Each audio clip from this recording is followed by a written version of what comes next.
Hey everybody, welcome to the Cadicle session from page to screen. I have the pleasure of being involved in this panel and moderating with Amy A.K. DuBoff and Daryl Gabonia. I'm going to have both panelists introduce themselves and then we will kick this off. So Amy, why don't you go ahead and start? So hello, I am Amy DuBoff. I am the creator of the Cadicle universe and most critically the original series upon which this adaptation is based. It's been an absolute pleasure working with James and Daryl on this adaptation, and I am looking forward to talking with you about a little bit more what would be on behind the scenes with the adaptation and taking it from this about 500,000 word book series and trying to cram that into a TV pilot. All right, Daryl, tell us a little bit about yourself. Hey, I'm Darrell Gabonia. I'm a writer located in Hilo, Hawaii. I've been working with James for a while, and I had the absolute pleasure of working on adapting the series into a pilot, which I am very, very proud of. It's one of the best things I've ever worked on. All right, so Daryl and I got to work on this together, and we've been friends and colleagues for approaching 20 years, I think. I mean, it's been a long time. I think, when it was 2007. Yeah, it was a while ago. Well, that was when we, well, whatever. That could be a whole nother session while we reminisce about old times. But yeah, so what I'd like to do with this session is kind of like dig into some of the stuff that we encountered while we were doing this, because like Shalina writes in the comments, it's an author's dream to see their books on screen, right? And we had so much fun, the three of us, working on this, and I want to share some of those moments. I want to dig into some of that a little bit, but I do want to make sure that I save enough time at the end of this hour for a little bit of a Q&A. So we'll just kind of build that in, and I'll kind of give us some cues along the way as we go. So first thing I want to dig into is, Amy, what's it like being an author working with wild and crazy screenwriters who just want to dig in and chop everything apart? Well, you guys made it super easy to work with you. I think really the foundation of that relationship was building some trust there. It was very clear very early on to me when we were talking that you both were big fans of this work. And I think that really made all the difference, because you gave me that reassurance that you loved the work as it existed on the page, and everything that you were trying to do was to make sure that you did that justice. So even when you made changes, I trusted that it was coming from a place of, this is needed in order to make it translate to the screen, rather than well, I didn't really like this part of it, so this is my opportunity to turn your thing into something that I would like instead. So it felt like a really natural fit there with the way that we work together and just building that foundation. But it is scary to turn over your baby. I mean, I've been working on this series for like 20 years. It was well over half my life of working on this one thing. And these characters are so near and dear to me. It's like they're family, because it's been so long of them being in my head. So I think making sure that there was that friendship and professional trust there was absolutely critical to making it a smooth process. Daryl, what about you? What did you think about having to absorb something as big and complex as Cadicle and condense it down into a pilot episode? Oh, so, well, sorry, there's a technical problem on my end. My internet is being very spotty. I'm going to switch internets really quickly. I'm not sure what's going to happen if I'm going to actually get kicked out, but I'm on the wrong Wi-Fi. I'm really sorry. It's okay. You should be able to rejoin with the same link. So while he is resetting, why don't we talk a little bit about how the collaboration even got started? And so we've tried to go back and discover how we initially even heard of each other. To the best of our knowledge, it came about with the mutual place of JordanCon. We were both in the online community there, and I've been an attending guest there for some time. So I think that I must have posted about my books, or someone had posted about my books there, and then James, you got them and read them, and then you pretty much just cold called me, but via Facebook message. I was like, hey, so have you ever thought about doing an adaptation? And of course, to Shalim's point before, it's an author's dream to have their work on the screen. So I very smartly answered yes, and I never would have thought that it would turn into the kind of relationship that we have now. But it's I'm so happy that I was open to it, and that just goes to show you, everyone, that you never know who's messaging you and where it could go. So always be polite and open to opportunity, because it's turned into something really neat. Yeah, I welcome back, Daryl. By the way, glad it worked out. No problem.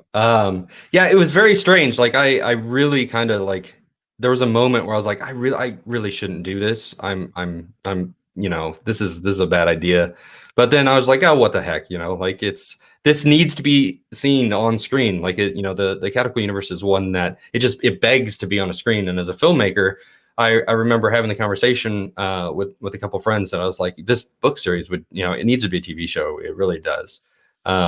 So we connected through JordanCon, and then I was like, I'm just going to send a message. Why not? We both love Wheel of Time. It should be fine. She should be cool. And then, we just, I don't know, it's developed from there.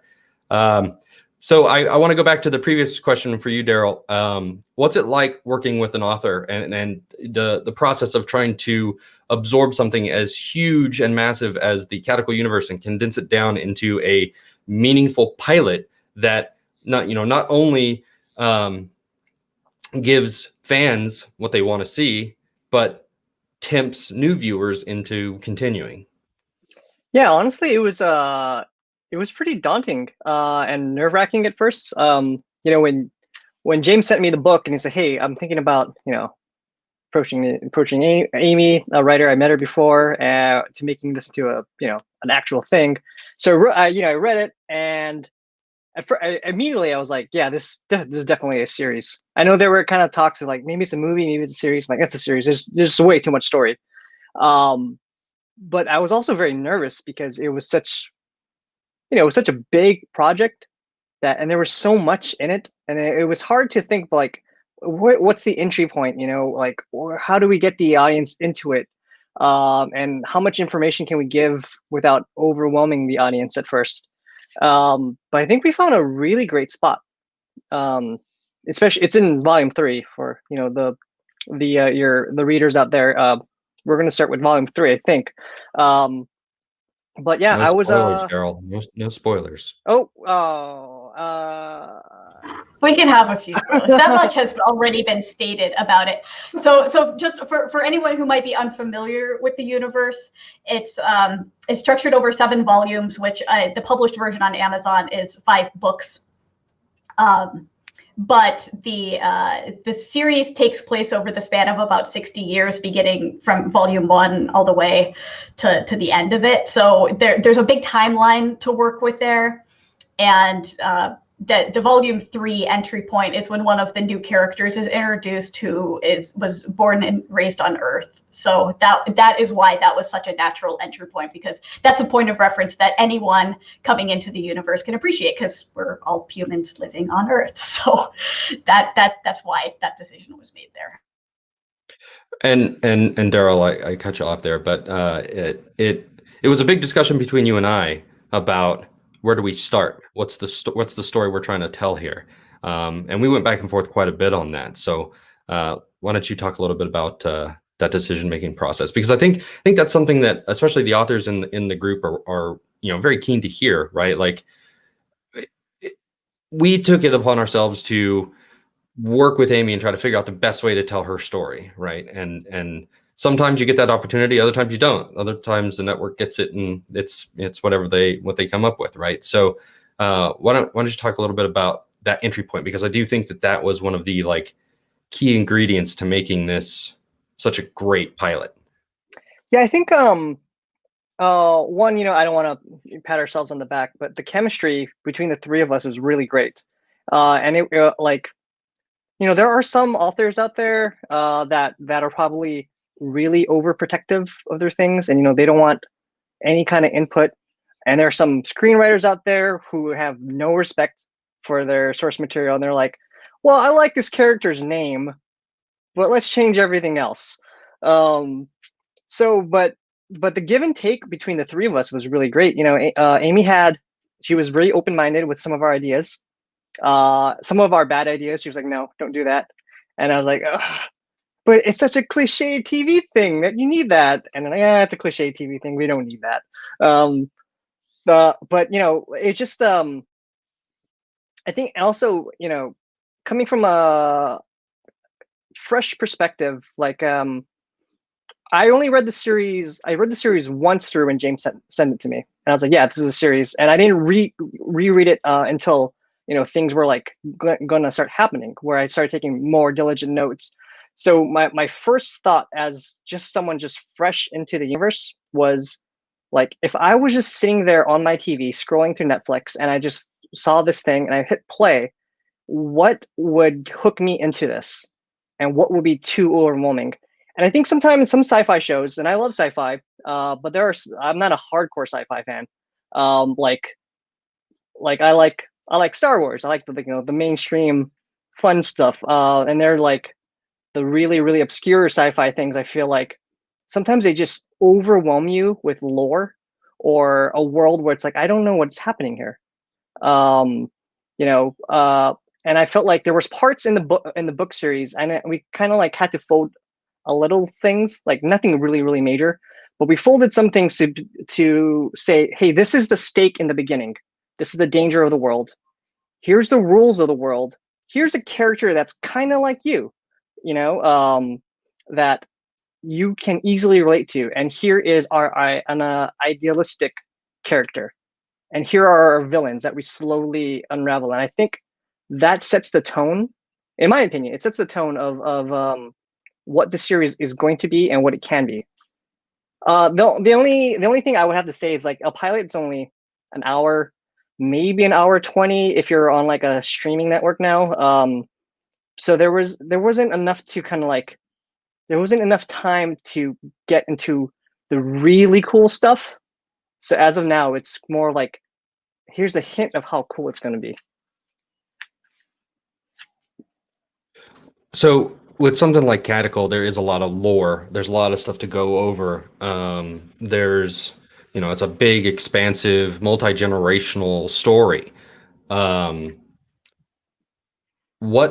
were some of the challenges and some of our fears that we had in working with Amy, where we came across some roadblocks and had problems to solve, and what did we do to kind of work around that? Man, we went through like 20 drafts, so I can't quite remember what the problems were in the beginning. I think the mainly problems were just structure of a TV series, because it's just like there's only so much you can do in a pilot. Because when you're reading a book, you can just keep reading. When it gets good, you don't need to put it down.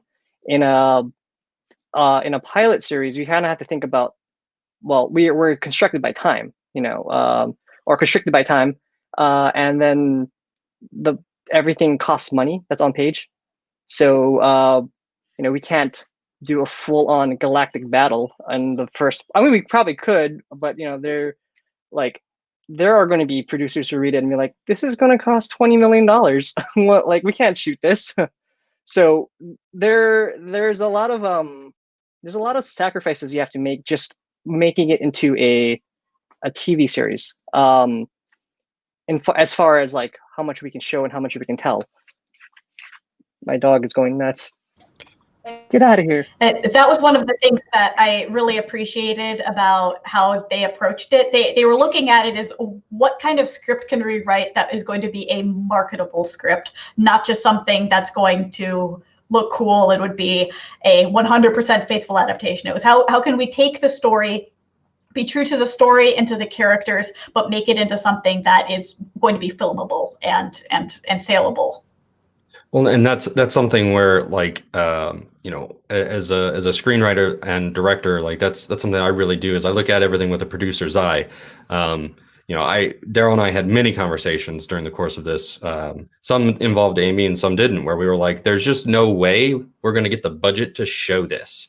And you know, it's great to write a script, you know, and it's great to get your property adapted into a TV show or a feature film or whatever. But if it's going to cost an insane amount of money, you're limiting your threshold to like who you can approach with it, right? And it's especially true for sci-fi, I think. You know, big galactic fleet battles, you know, it winds up being a challenge. And frankly, as a producer, that's the first thing you look at is how much money am I spending per page? You know, if you start seeing hundreds of thousands of dollars in every page, you start to sweat a little bit. And it's like, yeah, I mean, the story's good, but my gosh, it's going to be super expensive. So we had several conversations back and forth there where we were like, here's what we'd like to do in the pilot. Here's what we think we can do in the pilot. And I know that I had quite a bit of anxiety approaching Amy on a few of these. We actually like talked about it back and forth. We were like, she's not going to like this. She's not going to accept this. But we floated it anyway. And I think that the three of us developed kind of a rapport with each other where we were okay floating things by Amy, and she would just be like, yeah, that works. That's fine. Or no. And I think that the author screenwriter or author adapter relationship is one that it really works well when there's open dialogue and there's really no like ego. We never got our feelings hurt. Amy never got her feelings hurt. To the best of my knowledge, she never felt like we attacked her property when we were like, wow, there's a lot of time passes really quick. How are we going to handle that? Right. It was just a brainstorming session where we got to really kind of dig in together and figure it out. And I'm actually incredibly pleased with how we figured that all out. I think it actually like elevates the story. And I think that as authors working with screenwriters, what you want to try to elevate your story into that next medium. I would caution anybody to feel like they're sacrificing too much, right? Like you can find a relationship and a balance that works, but it will be different. It's a different medium. And that's something to remember. You know, I have gone from the screenwriting world into the novel world, and my first few chapters of my novel were awful because I'm a screenwriter, and the two mediums are so different that, you know, it was, everybody who reads my first couple chapters is like, this is terrible. And I'm like, okay, great, I'll fix it. Right. So, you know, it is different, and there's a relationship to be had there. So, Amy, let's talk a little bit about some of that relationship and back and forth. And, you know, I think that every author I've ever talked with about adapting gets a little twitchy when you start talking about adapting their material, especially when you see a script, right? Because it's very bare bones, and you know, you lose a lot of stuff. You have to make a lot of sacrifices. There's a lot of stuff that's implied, not on the page. I think we had a conversation a few times where it's like, that's the director's job. We don't need to show that, right? So let's talk a little bit about that so that we can try to, you know, kind of relax some of the people who might be interested in getting their works adapted. Well, I think what was really key to that entire process was, fortunately, I had taken a screenwriting class when I was in college. So I at least had a fundamental understanding of this is kind of how a script is written and looks. So I had a little bit of that going into it. Though they are very different, and you do very much need to switch your mindset to looking at that bare bones version of the story versus what you would see in narrative. But I tried to look at all of the decisions that they made. So when I got to something like, oh, that's weird or different, I tried to look at why they may have made that change. And I would just kind of flag it in my mind or actually make a comment on it, and then keep that in the back of my mind as I read forward. And then I'd get somewhere like, oh, okay, so that's why they did that. And there were a couple of things like changing the general layout and presentation of a certain key location. that was one of the more jarring things to get to. But then I just had a conversation with James, like, so why did you do this? And he said, well, it's because of budget reasons. So if the thing as it is right now, you would either need a giant CG thing or a massive set on a soundstage. It's just something that would be very expensive. If we do it like this, then you can just find whatever location over here and slap a couple of labels up on it and you're good to go. It's like, okay, well, that makes a lot of sense. So if you're cutting out $1 million from the budget just by making that one change, that makes it more likely to actually make it onto the screen. I can live with that change. There were some other things related to the timeline that were much bigger things, because I suddenly had characters interacting with each other that did not interact with each other in those ways in the book. But I kept an open mind about it, and as I continued reading it, it's like, okay, I can see. And they stayed true to the characters, and they stayed true to the overall story and tone that I had set in the book. So I think that was really key to being okay with those things, because it was just looking at it in a different way. And I knew going in that there were going to have to be some major adjustments to the timeline, because like I said, very long time, you can't cast a series that's taking place over 60 years. And moreover, the number of seasons that would be required to do that entire story as it is in the books was not feasible in the least. So yeah, if you bring some characters and kind of fold them into the same timeline and cut out a couple of years there, everyone ends up in the same place ultimately, but it's just starting it out, that relationship a little bit differently. So I think it was a really smart way of handling that, and took a rather complex issue and reduced it. But one of the things that I made sure that I was keeping in mind is looking beyond the pilot, because I think there are a lot of shows where there's a really great pilot episode, and then you look to see where the show goes afterwards. Like all of those threads that it seems like they wanted to set up in that first one either went nowhere, or this whole thing came out of nowhere and it wasn't even established up front. So it can go either direction, but you can really tell when there isn't that consistency there. So I wanted to make sure that every decision that was made and everything that appeared in the pilot would set us up to have the story go where it would need to go. So there were a few things related to the world mechanics, especially like the handling of subspace and the communications there, that in the initial draft, it just kind of broke the rules of it, and that would set things up. Other things were on a character level. We had to add in a couple of new characters, change the positioning of some other characters, but I think it does the story justice, and I really couldn't ask for anything more when it comes to an adaptation like that. Daryl, I'd like you to follow up on all that with tone, because that's something that we talked about a lot, was trying to capture the tone of the universe. And I know that you went to particular effort or lengths to capture, the tone of the universe, the tone of the characters, even the tone of the tech and locations. So why don't you talk a little bit about that dialogue and how you manage that? Well, first, also, I want to say to any of the viewers out there who were thinking about working with authors who are trying to work with screenwriters, Amy had detailed notes on why things didn't work. It wasn't like we wrote something and she's like, no, and then we moved on. It was like detailed notes, like this can't work because of this, or this contradicts this, on the positive note, when she loves something, she'd be like, oh, this works because this works. And so I think Amy's collaboration and her insight, it was so much more impactful than just like, I don't know how to say it. Like it's just some people are difficult to work with because they don't know why something is wrong, and they can't express it, and it makes someone like me and James feel really frustrated. Like, I don't know what's wrong. Like, what does this person want? But Amy had a very clear vision, and it was incredibly helpful. So if you're trying to work with someone and adapting your project, you need a clear vision, and you need to communicate like why it works, why it doesn't work, and that that really, really helped us. As far as the tone, I hate it. Just shuts down a conversation. Yeah.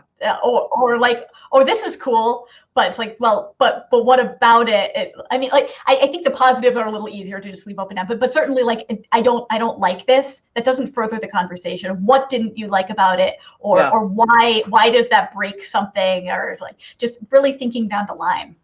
Mm-hmm. Yeah, definitely. And as far as the tone of it goes, for me, I feel like some I don't want to keep ragging on sci-fi because it's not only sci-fi. It's it's like it's fantasy and drama and comedy and stuff. But sometimes shows are just so one note. I feel like, or it's just like it's dour the entire time. It's got this washed out color palette. Everyone's everyone is just feeling just pessimistic. It's just an apocalyptic world. Everyone's got this really like clumsy, heavy-handed dialogue. But when I read through Cadicle, especially like the parts where we decided to be our entry point, there are characters who just love the world. I don't know if I can go so far as saying love the world. Like the characters themselves seem to be like they want to be there. Some of them, and I thought that tone was great too, because if I was going to be in some kind of cool intergalactic world, where like I'm one of these agents, I think I would have a great time. Of course, obviously, there's going to be you need to balance. It's not a family. It's not like just a like generic family show. It's a drama, but like I think the balance of having drama and action and fun strikes a really good tone balance. And I was also at the time rewatching Avatar: The Last Airbender, which I found like the tone in my own mind was like so similar to Avatar: Last Airbender, where it's like it's fun, but it's also the stakes are very high. But at the same time, sometimes the character's like, hey, we just gotta have fun. We gotta enjoy this. Like it's cool being an elemental bender. And then there are times where like, well, we gotta buckle down, we gotta work because the world's about to end. So I was going to segue into one of the questions a little bit premature, but Shalina asked, how did you come to screenwriting? And is it something you think an author can do with their own work and pitch to filmmakers? I think this is a great question, because again, there's there's kind of a big gap between the screenplay format and the novel format. So why don't you guys both talk about that a little bit? Do you think that that's something that an author should try to undertake on their own, or do you think that they should reach out to a screenwriter? Having been through this adaptation process, I would strongly advocate for working with someone else. I think that the eyes that an outsider can bring is really critical. I knew upfront I was way too close to my work. And James actually offered like, hey, I can just kind of tell you how to put together a pitch deck if you want, and then you can do your own thing. But I said, nope, I want those outside eyes on it, because I knew that there was no way I was going to be able to look at such a big story and know how to fit a first impression of it into this 60-some page script. There was just, I couldn't do it. And I never, ever would have thought to make the changes that they did. But now that I read it, it's like, wow, I could have written the books this way. And I would have been super happy with that too. So I think it's great that both of the works can stand on their own. So that kind of connects to what Elizabeth was asking too. So yes, I feel like they have absolutely created something that in my mind is on par with my original book. They're different, but I think both of them are equally successful in the mediums and the way that they are. Go for it, Daryl. What do you think? I think if you're an author and you want to be a screenwriter as well, they're very, very, very different. But it's not impossible. I mean, Gillian Flynn is one of my favorite modern writers. She wrote Gone Girl, the book and the screenplay. And she also wrote the screenplay for another one of her books, and she's amazing. But there you do fall in the danger of being so close to your work that you can't, as they say, kill your darlings. And it's like the writing style of a screenplay is so much different than a book. I mean, no one reads a screenplay for fun, unless you're a screenwriter, because there's really no point to reading a screenplay. But so it just you'd have to. It's not impossible at all. I mean, if you want to go for it, you can go for it. But I think it'd be much easier if you found someone that you vibe with to adapt your series. And then it's very important to find someone you vibe with, because like there are going to be screenwriters who, like I jokingly said before, like I like the name, but I hate everything else. So, be protective of your work, but don't be so protective where you're not open to some suggestions, but do stick by your guns, because it's your work. You're like, in the end of the day, the world better than anyone else. Yeah, and I would just dovetail on that. I totally agree with Daryl. I think it's totally possible. I think you can adapt your own work. Just be ready for it to be hard, very, very challenging. And I think it's important to find a fan, right? I think it's important to find somebody who likes the work, likes the world, or at the very least likes the genre, right? Don't find a guy who only writes true crime drama to adapt your fantasy novels. Like I feel like they probably can do it, but you want to find somebody who look, sci-fi and fantasy is about passion, right? That's why we're here. Is we're passionate about these genres. We're passionate about the things that we write. So you want to find somebody who, at least on a fan level, taps into that passion. For me, that definitely. I mean, I grew up reading sci-fi books in trees, and fantasy books and whatever. So it's the reason I became a filmmaker.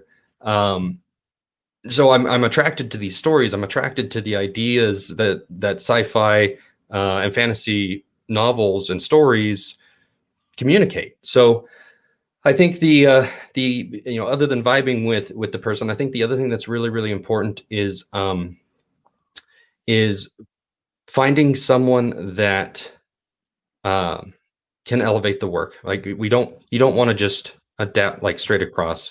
You want to find somebody who can actually work with you. I would always caution anybody who's working in any kind of like collaborative endeavor, like adapting a screenplay, of sending it into a black box. I've had a couple people ask me, someone is wanting to adapt my novel. They want to turn it into a TV show or a feature film. They are going to charge me X amount of dollars, and then I'll get the processed goods back in 3 months.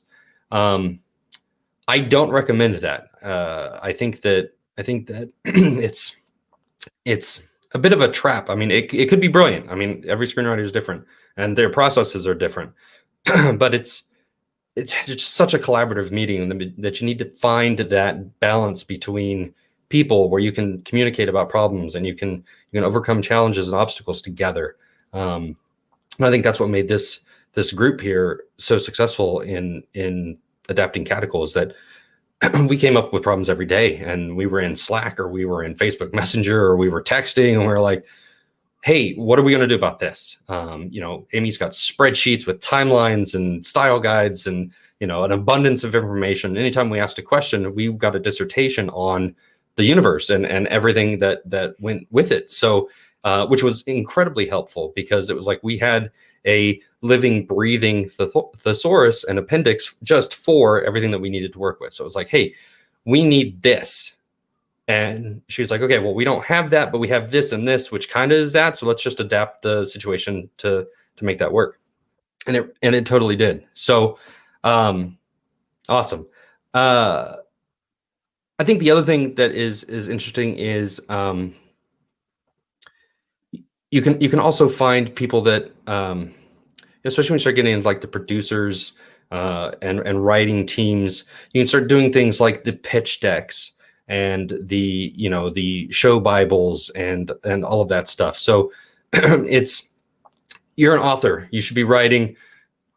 Find a screenwriter, find a filmmaker, find some producers to help you with some of this process so that you can keep focusing on writing. Because when this TV series kicks off and you become super successful or even more successful than you were, you're going to need more books, right? So there's an enabling process here where if you get the right relationship, you enable each other, and then you all get to do the things that you're good at and you're efficient, and you wind up making great stories for people like me to binge watch every night. And I don't get my work done. So thank you very much. All right, let's do another question here. There was another cool one that I really, really liked. Amy, are you seeking a specific producer or director for the project? We are really open to where this lands. The main thing that I am looking for is someone who's willing to at least give me an opportunity to participate on some level. Ideally, I would at least like the opportunity to speak with the showrunner at some point and make the pitch for why I should be involved. I think I've proven that I am very open to the collaboration process here, but I would like, I know the show won't be canon in terms of the books because we've already made some timeline changes, but I would like the opportunity to at least be involved in it. So that's really the main consideration that I'm taking right now. I think the project is probably going to be best at home on something that isn't going to be constrained by we need to have the 45-minute episode. So either streaming or HBO Showtime, one of those other services would probably be the best fit. That doesn't mean that we couldn't make it work on a network. I would certainly be open to that, but I certainly enjoy the flexibility that the other platforms provide. In terms of the director, producer specifically, just someone who's a fan and is going to bring the kind of energy and enthusiasm that James and Daryl have brought to it. And I would absolutely love for the two of them to continue being involved in this project and see it through, because I think we make a really great team. Daryl, what about you? If this could land anywhere, whose hands would it land in? Well, I mean, if I could just pick any random person, I mean, why wouldn't I pick like J.J. Abrams? I knew you were going to say J.J. Abrams. He's doing some great things right now. He's a small indie filmmaker for you guys, people who've never heard of him. But I just like Amy said, anyone who's like passionate and has the vision for it, because there are a lot of showrunners out there who, like you never really heard of. Like they've been working on some small things, and then one day it's just like they have some major thing. You're like, whoa, this guy came out of nowhere. It was like, oh, he's been in the industry for like 20 years doing small things. But besides Abrams, who else? Eric Kripke? Even though I would love the team behind Stargate and Travelers and that group. I love all of the shows that they do. Yeah, those guys. I don't know their names, but yeah, anyone who like is in the genre that does like quality things. I mean, Cadicle is such a great. It's got the bones already. As long as you know what you're doing, it's gonna be good. I would like to do it. That's who I would pick if I could pick anybody. Somebody give me $20 million so I can do it, because I would just have so much fun doing it. I don't know that I'd be the best person to do it, but it would be awesome. So, yes, yeah, give me the ball, coach. I'm ready. All right, so there's some more questions coming in that we're gonna do. Daryl, where in the process is the adaptation? When and where can we hope to see it? I actually think that decision is above my pay grade. I like I said, like no one's going to want to read the screenplay, because why would you just want to read the screenplay? Just read the book. But hopefully someday soon. I don't know. I don't have the info. Sorry.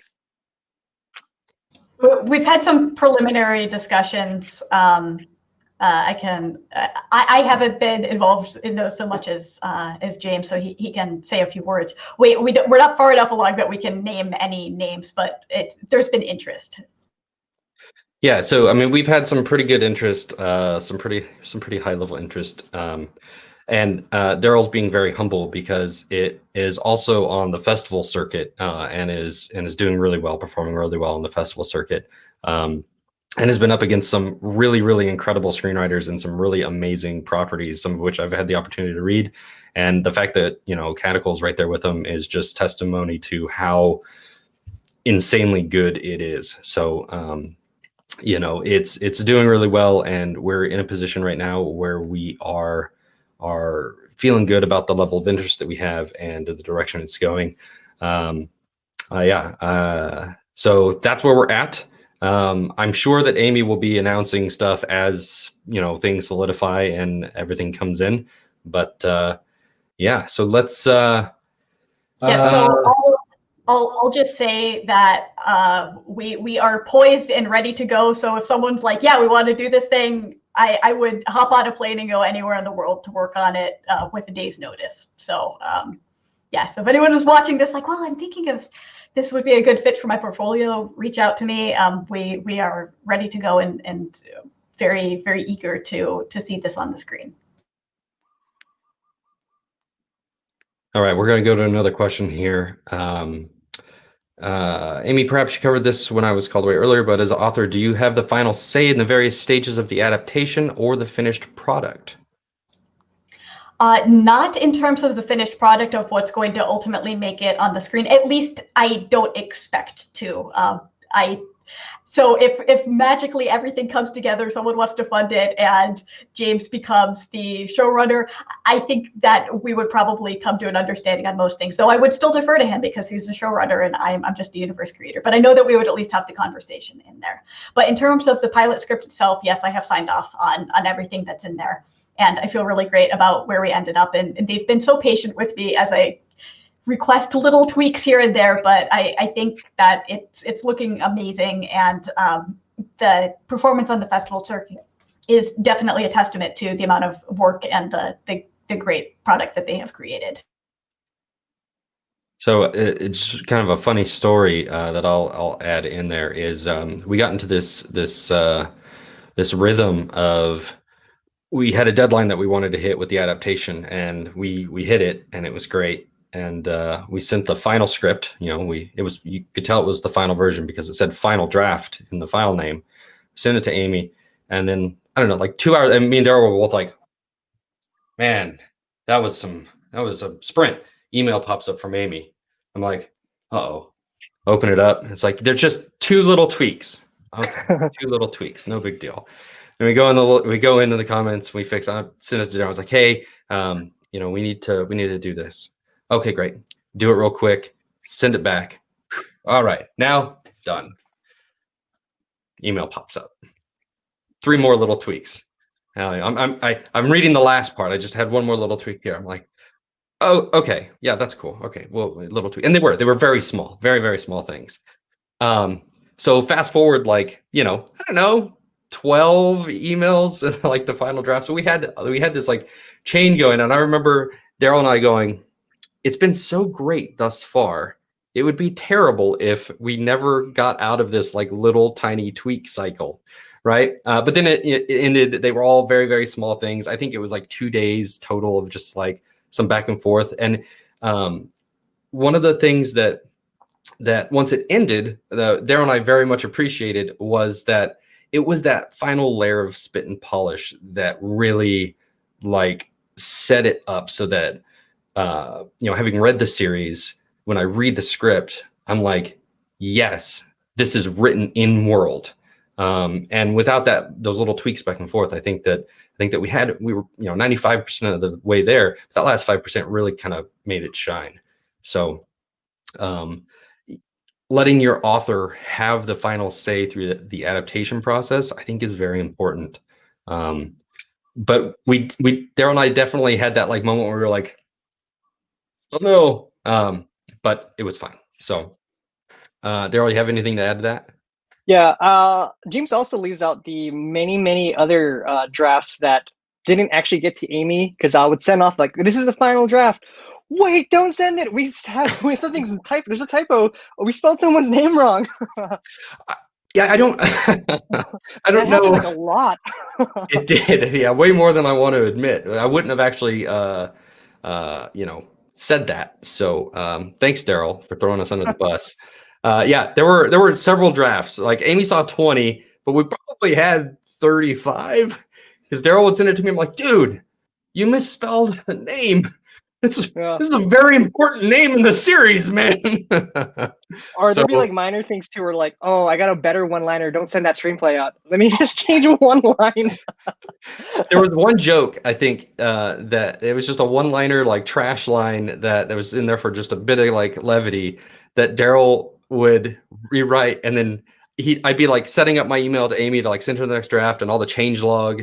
And then he'd be like, wait, don't send it. I got a better one. I just reread that scene and I got a better one. And that one-liner, if it's the one you're talking about, that one-liner like developed into its own scene where now it's like a whole comedic like half-page scene where there's like build up and like Daryl just fell in love with a joke out of this one character in this one particular moment. And I think it's my favorite scene in the whole thing because like it's very serious, everything's very serious. Oh my god, a little bit of levity and you're like, wait, what just happened?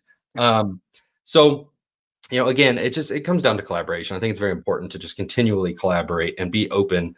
Daryl also, I think my favorite part in the process was when Daryl told me that the scene that I came up with to solve a problem sucked, and that was it. That was the whole response. The whole hallway scene. We went back and forth for days on how to solve this scene, and I was like, okay, what about this? What if we do this? What if we do this? And he's like, okay. We got off the call, and then we got on our next call the next day, and he's like, yeah, so that idea is terrible, but it gave me this idea, which is actually quite good. So what do you think about this? And like, it sounds harsh, but Daryl and I have that relationship where I was just like, oh, okay, well, I'm going to take credit for your great idea then, because without my bad idea, you would have never got there. I wouldn't have it. That's why it's a collaboration. My actually favorite part of the whole process is writing the opening cold open and how we originally had it structured. And then the note we got back was from Amy was, it doesn't work because of this. And it was a very important reason. And I was like, oh no, but the scene is so good. And we spent like days, like, how are we going to fix this scene? Like days. And we're like, oh, what if we just switch these two characters? Yeah. It worked. And it wasn't like we had like a huge amount of time to write this. Like we had a very aggressive timeline to meet. And here we are spending days on characters that don't ever come back. Like, but it was so important though for the tone of the thing, Absolutely. And Amy's first response, and she can talk about that and what her favorite part is. But like Amy's response to that was like so like patient and gentle and like, yeah, because that was like one of the first things that she saw. It was the first page she read. It was the first draft, and it was the cold open. Yeah, and she's like, okay, guys, so here's why that doesn't work, and this is what you need to do. But she also didn't micromanage it. She didn't tell us how to fix it. She didn't, like it was like, oh, just scrap this scene, go to this, do something different. She asked us what our intentions for the scene were. We told her, and she said, okay, great, see what you can do. And then we had our like massive like Facebook Messenger bombardments for days where we're trying to work it out, and then we sorted it out, and it's a great scene. So, all right, Amy, why don't you tell us what your favorite part was, and then we're gonna get the last question in, and then we've got a little surprise maybe that we're gonna share. Yeah, so I think one of the coolest moments for me was we had gone through all of these drafts and characters. So as we've already said, they're meeting in different ways than they did in the original. And we got maybe, I think about halfway through the number of drafts that I had seen. And suddenly there was this path that we could have the Will and Sarah meeting be an echo of what it was in the book. And previously it was just completely different. But I was like, wait, we could actually change this here and then do this other scene here, that they're not as they happened in the book, but they're in almost the exact same spirit as the way. So that was the moment I think that everything just really came together for me. It was like, oh yeah, this is gonna work. Because before it was like, this is good and I'm enjoying it and I would watch this show, but I know that the readers are gonna have issue with the way that all of this goes down because it's really not faithful to the way that it happened. But then we had that path where, okay, it's not exactly, but it's going to give that same kind of emotional reaction that it did. So that was really the moment that it came together and was super cool. I love that scene, by the way. Okay, last question. Elizabeth asks, Amy, has the process changed how you write going forward in an attempt to make future potential adaptations more easily? Has it given you a different perspective on writing books? It has definitely given me a change in perception of how I write books. I like the way that screenwriting has you kind of jumping between these different points. And I think it's much more open to leaving scenes on a little bit of a cliffhanger of like, oh, there's this piece of information, and then you cut and then you go to something else and come back to it. So I think that's a really great way to add tension. And you don't necessarily you see it in some books, but not all the same. So I found that I am thinking about things in a little bit more cinematically that way. But honestly, when I was writing the original series, I did have that movie playing in my head, or now TV show playing in my head, of how things would unfold. So I feel like it was sort of written in a cinematic way to begin with. And I've always kind of had that orientation to it because I've been such a love of the visual medium from the very get-go. All right, I think we're gonna wrap that up here as far as questions and everything go. Before we share this little surprise, why don't we do our little end plug here? Daryl, tell us where people can find out about you, where they can connect with you. Maybe they're looking to get their properties adapted into a screenplay and they want to work with one of the best screenwriters on the planet right now. How do they find you? Man, did Thanos snap away all the other screenwriters and I'm left? Cool. I guess the best way to reach me is, Instagram, Facebook. My Instagram is DK Gabonia. My Facebook is, you can just find me, Daryl Gabonia. Hit me up, slide into my DMs. It's all good. All right, Amy, how can they learn more about you? If they're not already huge fans, which they should be, how do they find you, and tell us where to connect? So you can get all things Cadicle at cadicle.com, and we do have a link on there for a link out to sort of a high-level version of the pitch deck, so you can kind of see how we're approaching it. So if you want a sneak peek, then that would be the best spot to go in there under the Cadicle extras. And otherwise, you can find me on pretty much all social media under Amy DuBoff. It should be pretty easily searchable. And I also have my Queen of Space Opera Facebook group. That's the most active community where you can interact with other fans of this work and my other stuff. And for me, you can usually find me lurking around on Facebook at James B. Fox Official, all one word. Or just search for me and then, this face. Otherwise, you can find me on my company page. Contact me on my company page, dawnrunner.com. Or you can find me under Dawnrunner on Xbox, and we can play some Warzone. So, I'm always willing to play some Warzone and talk some movies. So, all right, Amy, if you're ready, call the ball on the surprise. Do it.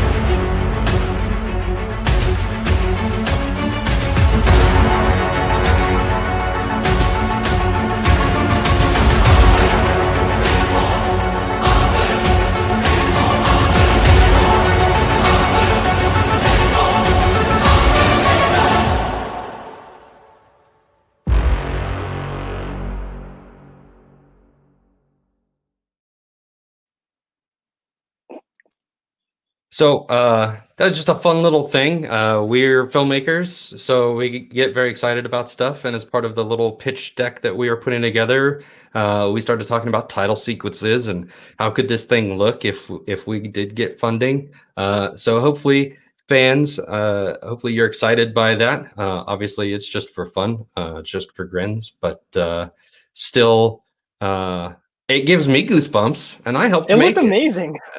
So, I think that the Cadicle is one of those stories that is just begging to be made. So, producers, call us. Let's do this. I'll buy lunch. We'll get this going. All right. Closing thoughts, anybody? Just thank you so much to James and Daryl for this amazing experience, and I am so looking forward to seeing this on screen. I think this is the kind of show that everyone has been waiting for. I know I certainly have. There's nothing else that's quite like it, and I can't wait to make it happen. Oh, yeah, thank you guys for tuning in, reviewing, asking your questions. This was a lot of fun. All right. Thanks, everybody. Have a great night. We'll see you day 2 tomorrow at SIFCon. Enjoy your night.